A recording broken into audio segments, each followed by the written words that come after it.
Hello Aquarius! Welcome back to my channel. So today is May 19, 2026 and andito na naman tayo para basahin ang ating mga lucky fortune. So relax, huminga ng malalim at sabay nating alamin kung ano ang mensahe ng universe para sa atin. So ngayong araw Aquarius, tila mas malinaw ang direksyon ng iyong isip at puso. May pagkakataong darating na maaaring magbigay ng bagong inspirasyon o magandang balita tungkol sa trabaho, pera o personal na buhay.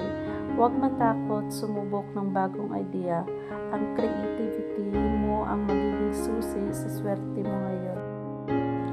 At tungkol naman sa pag-ibig, may positive energy sa love life. Kung may special kang tao, magandang araw ito para maging sweet at open sa feelings.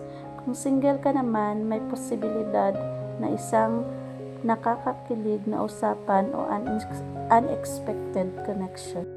At kung sa pera naman, magiging maingat ka sa gastos at magandang desisyon ito. May maliit ngunit maswerteng opportunity na pwedeng magdala ng dagdag kita o reward.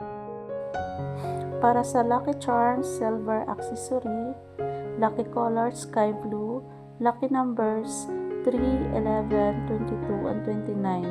Lucky time 4 p.m. to 6 p.m. At ang mensahe naman para sa araw na ito, kapag naniwala ka sa sarili mong kakayahan, mas lalapit ang mga biyayang matagal mo nang hinihintay.